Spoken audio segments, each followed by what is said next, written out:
Hello, everyone. This is Tom Fox, and I'd like to welcome you to the Daily Compliance News. The Daily Compliance News is an offering of the Compliance Podcast Network. July 12, 2019, the tit-for-tat edition.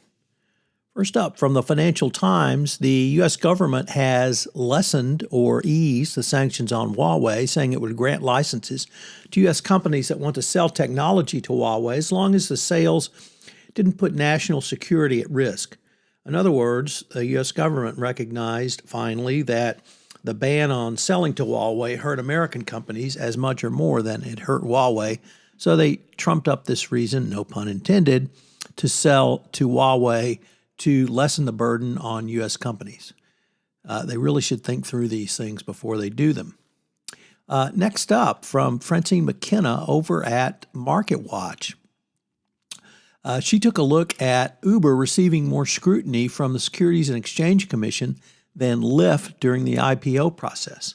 Your first response would be, well, duh. But on the other hand, Uber's business model is significantly more complex than Lyft, and Uber's accounting judgment for recognizing and measuring revenues have additional complexities that generated more scrutiny from the SEC. Lyft is organized more simply than Uber, most especially because it reports on a single business segment, while Uber has two, its core platform and other bets. So the scrutiny of Uber continues, but this time from the accounting perspective. Really interesting. Check out Francine's article.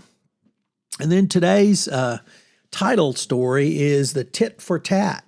I don't know why the U.S. government doesn't understand that if it increases trade barriers or increases sanctions on foreign countries and their companies, they can do the same to the United States, because France and now the United Kingdom have announced they intend to impose a tax on U.S. technology companies, which they call the digital tax. The U.S. has claimed this is an unfair trade practice because it's retaliatory, and you really have to wonder if the U.S. government thought through the implications of what it has done and is continuing to do in the trade war.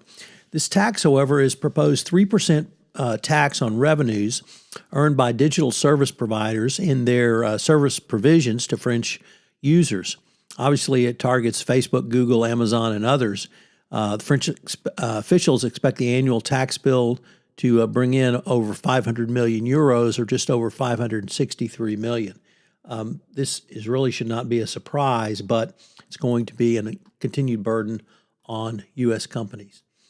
And finally, the U.K. drug maker Reckitt has reached a $1.4 billion opioid-drug settlement with the United States.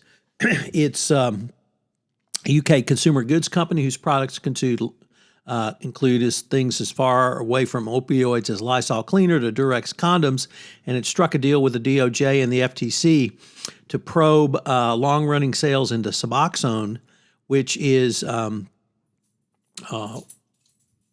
largest proposed financial penalty around the opioid crisis to date. The company apparently is not going to or planning to file bankruptcy as Insys did, or that Purdue Pharma is claiming they're going to. Perhaps the U.S. government will actually obtain the full fine and penalty. There is a very large trial against the group of opioid companies, which is set in September or October, and we may see additional settlements as the pharmaceutical companies do not want the discovery that has been produced in those cases released to the public. So it's going to be interesting to see how they go forward from here.